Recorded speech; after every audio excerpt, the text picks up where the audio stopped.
All right, the topic you wanted to discuss, which I have borderline almost forgotten at this point. Because you're a dope. Nope. The greatest ever.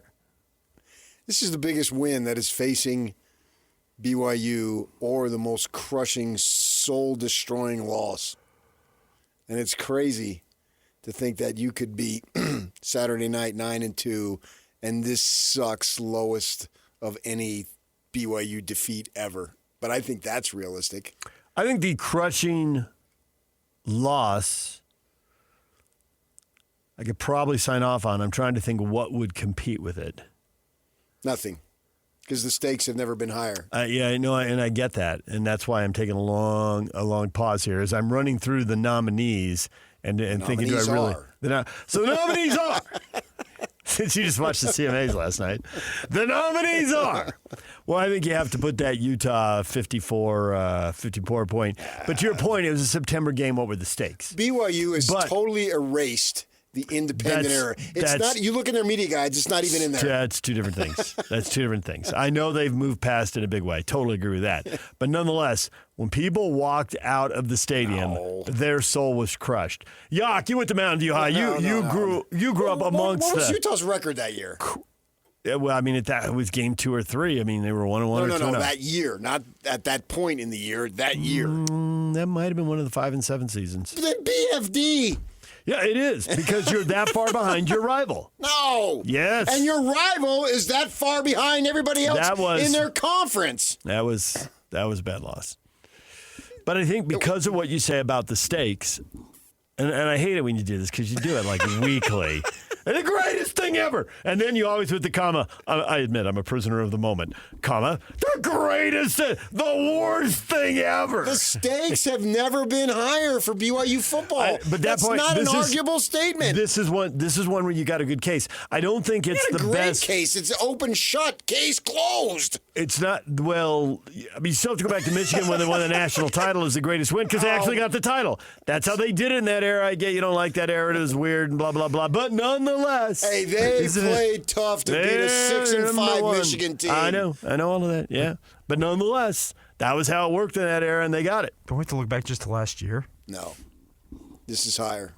Well, I'm just saying, like last year they were on track, dropped back-to-back games, and ultimately missed out. And sure. This would be more soul-crushing than Arizona State. And Arizona State was a big old disappointment. Because of what happened last year, that makes it more soul-crushing this year. I buy that. Fair. I buy that. There are a lot of guys running around on the field in Cincinnati Saturday who went through it last year. Yeah. And presumably should have learned from it. Well, they've talked about that. I don't know how you can learn from it. If it's a football game and the ball's in the air, I learned from last year. I got to catch this. That's just blah blah blah. No. That has no bearing on anything. No. Tackling and blocking. That's and tackling. What matters. Blocking and tackling are most of the game, not blowing assignments. Right. Well, I missed an assignment last year against ASU. I better block Dante Corleone before he gets Michael to shoot me in the head. The focus you bring, the emotion you bring, the determination you bring. Which is why if they don't get it, it'll be that much more soul-crushing. Agreed. So you just disagreed with yourself. No, I didn't. Should I do it? Thank you for making my point. No, I didn't. I amplified my point that because of last year, I don't think last year in the actual game, you want to work out in January and do all that other stuff and pay attention to detail, I'm with you. But I'm saying in the actual moment of the game, all you're thinking about is whatever the assignment is right in front of you. You're not thinking, well, we lost last year, so we can't do that again because I spent all January and I spent all February stewing over it and I lifted harder and I ran faster. No, that doesn't matter in the moment. Two different things. That's what I'm saying. In the moment when the game is played, who plays better? The guy's not, Parker Keeks is not like, oh my gosh, man, we lost that game last year. That punt, it's at its apex. I better catch it. I better catch it. No. I don't think that's how it plays out. I think that's actually a negative way it would play out, and I don't anticipate him playing that way. You play the game and go ahead and do what you do. And if you lose, it'll be the most soul-crushing loss in BYU fandom history. Because we're talking to the fans. We ain't talking to the players. We ain't talking to the coaches. The loss I can talk about, I don't think it's the biggest win ever, but the loss. Now, it'd be interesting. Oh, the biggest win ever. You're in the conference title. You had your little freaking Rose Bowl, but that's so outdated now. It's about getting here, and we're here, and you're going to play in. What were you going to play in a Sun Bowl? As a San Diego State fan said to me years ago, you're playing a Sun Bowl? Yep. Yeah, good luck in your Sun Bowl. Come on, wake up. No, I think that national championship is still the biggest win.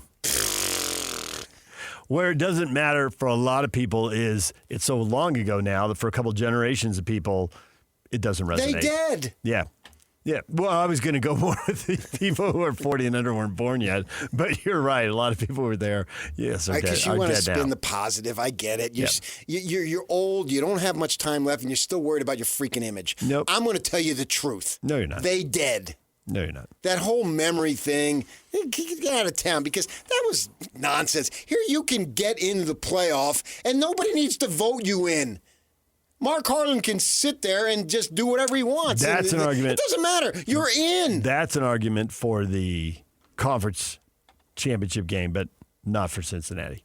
Right, but this is the biggest step to get to that point to date. I'm not going with biggest win ever. I'll go with most soul-crushing loss.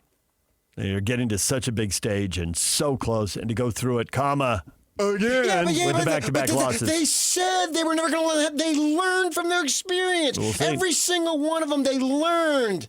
They learned from their experience, and they did it. And that's just a life lesson that cannot be taught otherwise through any other means but this. Their very success in their lives rides on this game.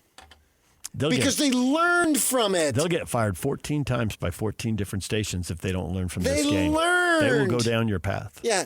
Who's going to say they're not even going to mention that they learned from last year. Every day you're supposed to learn something. I hate cliches, and that's all that is. That is not a cliche. 100 we learned from. No, you went out and you played better in the moment. Because they learned.